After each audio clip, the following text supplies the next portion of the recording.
kemampuan saya dalam membuat video itu tidak seberapa dibandingkan dengan keresahan hati saya. Jadi lebih banyak hal yang ingin saya komentari dan ingin saya bahas daripada apa yang mungkin bisa saya kerjakan dalam waktu yang mepet seperti ini. Ya, tapi apa boleh buat, beginilah ceritanya dalam kehidupan. Ya, saya mulai benar-benar resah terkait dengan misalkan Israel Palestina yang kemarin berantem lagi. Bahkan ada rekor yang sangat luar biasa yang dilakukan oleh Hamas, di mana dia berhasil untuk menerobos masuk ke wilayah paling terlindungi di seluruh dunia, di Israel. Entah bagaimana ceritanya. Kemudian juga saya berpikir tentang panasnya global di tahun 2023 September yang juga mencapai rekor, di mana Bandung pun saat ini suhunya bisa sampai 34-35 derajat Celcius yang seharusnya idealnya hanya 27 derajat Celcius. Luar biasa kan?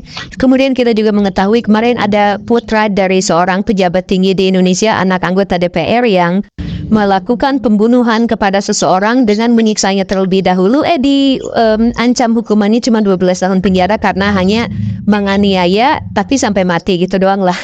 Bahasa-bahasa delik hukumnya yang nampaknya seperti dibolak-balik. Mungkin ini Maya mungkin gara-gara beliau adalah anak pejabat gitu. Ada banyak sekali masalah-masalah yang ingin saya sampaikan di sini, tapi juga termasuk juga yang bikin saya kesal itu mungkin nanti di video berikutnya. Yang bikin saya kesal berikutnya itu adalah tentang kasus Jessica Kumolo Wongso yang kembali muncul gitu. Jadi dulu saya pernah bikin video soal itu, yang saya katakan bahwa kalau misalkan tidak ada bukti yang jelas yang mengarah ke arah sana, ya seharusnya lebih mungkin untuk membebaskan orang yang bersalah daripada memenjarakan orang yang tidak bersalah sih. Dalam kaidah hukum kan yang saya ketahui mungkin seperti itu. Tetapi itu dulu, dan itu dianggap sebagai melawan arus masyarakat, karena masyarakat pada waktu itu pengen supaya Jessica Kumolo Wongso dipenjara, dan bahkan pengadilannya pun dikasih live gitu. Sekarang hanya gara-gara orang luar negeri yang bikin beritanya ini, video dokumenternya, penyelidikannya dimasukin ke Netflix, kemudian masyarakat Indonesia entah bagaimana ceritanya hilang ingatan dan tiba-tiba berubah pikiran, oh jangan-jangan Jessica Kumolo Wongso ada di tengah-tengah cerita konspirasi yang begini dan begitu gitu. Jadi pengalihannya itu begitu mudah, terombang-ambing itu masyarakat kita. Apakah masyarakat kita memang benar-benar masyarakat yang katanya dalam sebuah penelitian, maaf ya, IQ-nya hanya 78 itu memang benar? Apakah ini mengkonfirmasinya? Dan yang lebih bikin saya kesalnya lagi adalah berita yang kemarin yang sebenarnya gak viral-viral amat, tapi ini bikin saya kesal luar biasa. Jadi ada bapak-bapak dari negeri antah berantah yang Habib, mengakunya Habib, dan memang mungkin Habib bapak gitu ya. Dia bikin video, dia minta kepada orang-orang, tolong gunakan foto saya ini sebagai foto profil di media sosial, di Twitter, di mana gitu ya. Tolong pasangin ini biar nanti dapat berkah, biar nanti didoakan dapat mobil, biar nanti dapat doa begini dan begitu dan seterusnya gitu ya. Ini hanya hal yang remeh-temeh, dan akhirnya apa? Akhirnya banyak sekali orang-orang di Indonesia yang akhirnya benar-benar menggunakan foto dirinya itu sebagai foto profil, disebarkan, di-share kemana-mana dengan cerita seperti apa, dengan narasi seperti apa. Ya, barang siapa yang memviralkan foto ini maka akan dapat mobil. Barang siapa memviralkan foto kakek-kakek ini, menggunakannya sebagai foto profil dan sebagainya, maka dia akan mendapatkan keberkahan. Barang siapa memviralkan foto ini, maka dia akan dosanya terampuni. Dan banyak sekali cerita-cerita yang seperti itu. Nanti hidup dalam keberkahan, nanti begini dan begitu. Nah, kenapa seperti itu? Karena Pak Habib yang foto di situ itu adalah seorang yang memiliki ilmu kasyaf. Ilmu penyingkapan gitu ya, salah satu ilmu tertinggi dalam dunia tasawuf Islam gitu ya, ilmu penyingkapan. Dan karena itu doa-doanya pasti dikabulkan, makanya siapapun yang mendapatkan doanya itu pasti dikabulkan. Nah, karena si bapak-bapak ini sudah mendoakan, siapapun yang memasang foto saya sebagai foto profil maka akan mendapatkan keberkahan, mendapatkan mobil apa segala rupa. Maka beneranlah banyak orang yang kemudian memasangnya, berharap dapat mobil dengan memasang foto profilnya. Ini musyrik gak sih? Ya terserahlah, kalau misalkan mau ngomong musyrik atau enggak, ada MUI juga tidak akan ngomong apa-apa soal ini gitu ya. Mau kayak gimana pun juga akan dibiarkan gitu. Ya tapi ya intinya kalau misalkan kita mau bikin ya narasi sedikit tentang Islam ya, karena ini konteksnya itu adalah agama Islam, saya ingin menjelaskan sedikit berayat bahwa ilmu kasyaf itu atau ilmu penyingkapan itu kontroversial. Ada yang bilang ada yang bilang tidak ada. Tetapi seandainya pun itu ada, maka orang yang dimaksud itu adalah orang yang tidak mungkin meminta pada siapapun. Dia hanya memberi kepada siapapun. Adapun mintanya dia hanya kepada Tuhan, kepada Allah Subhanahu Wa Taala gitu. Jadi nggak ada ceritanya orang yang punya kasyaf itu, tolong ya sebarin foto saya. Gak mungkin ada cerita saya. Tolong pinjemin duit saya. Nanti kamu saya doakan. Gak ada cerita seperti itu. Karena orang-orang yang kasyaf itu basic terbawahnya itu adalah ikhlas, bahwa dia tidak meminta apapun kepada manusia. Dia hanya memberi kepada manusia. Adapun dia mintanya itu hanya kepada Tuhan. Jadi kalau misalkan dinarasikan itu adalah kasyaf dan lain sebagainya, dengan logika sederhana seperti itu saja, itu tidak mungkin gitu.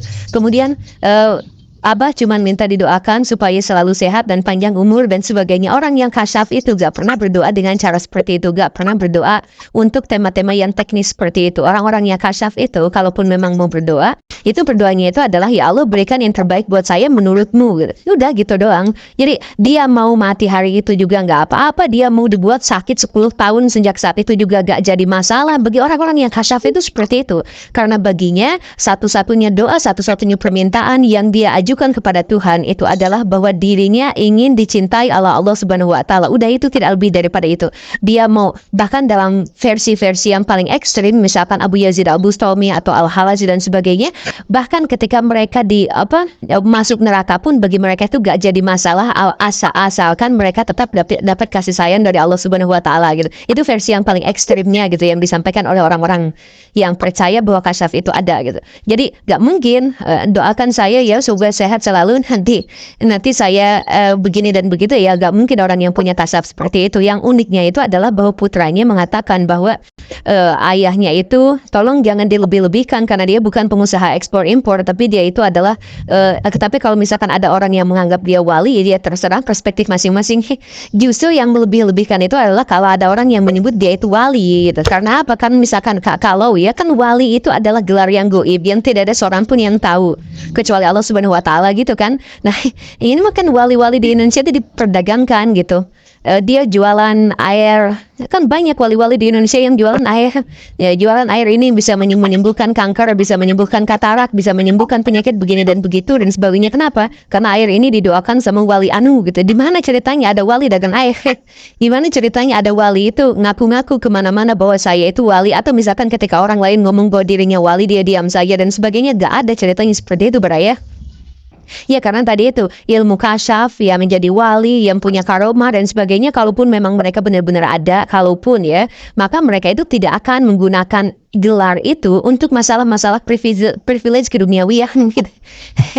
Ya tapi ya begitulah ceritanya gitu. Jadi tolong sebarkan kemana-mana foto saya ini, biar nanti saya doakan untuk masuk surga, biar saya doakan keberkahan, biar nanti dapat mobil dan sebagainya, dan itu diturutin oleh banyak orang gitu. Dan ini sebenarnya kenapa saya resah dalam konteks ini kan masalah remeh-temeh, masalah kecil. Iya, ini menyangkut fenomena yang jauh lebih besar karena masyarakat Indonesia sekarang itu berpikir bahwa beragama itu ya seperti itu gitu. Dan bukan hanya itu, banyak YouTuber, banyak TikTokers, jadi yang ngomongnya itu gini, subscribe ya biar masuk surga. Banyak seperti itu. Subscribe ya biar saya doakan masuk surga. Bahkan ketika itu beda server gitu kan, ada yang non muslim, YouTuber, TikTokers gitu besar sekali karena setiap cerita gini ini.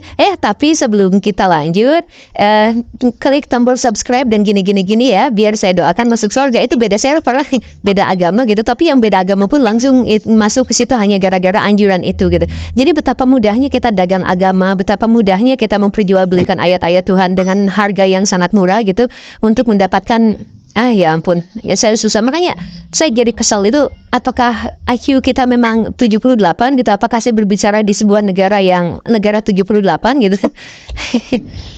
Dan setelah video ini viral, katanya ada alasan tambahan, katanya adalah kan si Pak Habib itu namanya Muhammad gitu. Jadi dia menyebarkan fotonya, tolong dipakai foto saya tolong dipakai ya. Karena apa? Karena nama saya itu adalah Muhammad. Jadi saya harap kalau misalkan yang nyebar foto ini itu biar mengingat nama Muhammad karena sekarang Maulid Nabi. Jadi untuk mengingat Nabi Muhammad harus pasang foto dirinya yang namanya adalah Muhammad.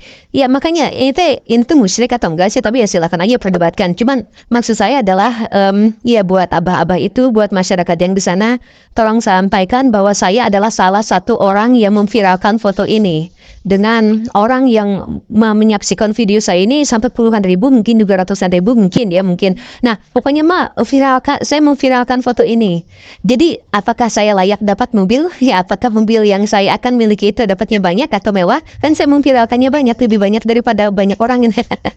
Ya, seandainya pun saya dapat harta kekayaan yang sangat melimpah, seandainya saya dapat mobil begitu banyaknya, seandainya setelah saya bikin video ini, seandainya ya, saya tetap tidak akan mengatakan bahwa itu didapatkannya dari doa dari Bapak itu. Saya yakin itu saya dapatkan dari Allah Subhanahu wa Ta'ala melalui ikhtiar saya, ikhtiar yang saya lakukan.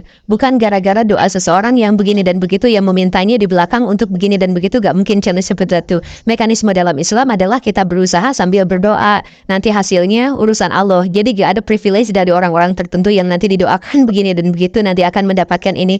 Ya itu mah urusan gaib dan tidak mungkin diklaim sama pihak lain gitu ya. Tapi ya Baraya, lihatlah saya sekarang sedang memviralkan. Tolong berikan saya mobil yang baik. Terima kasih karena sudah menyimak.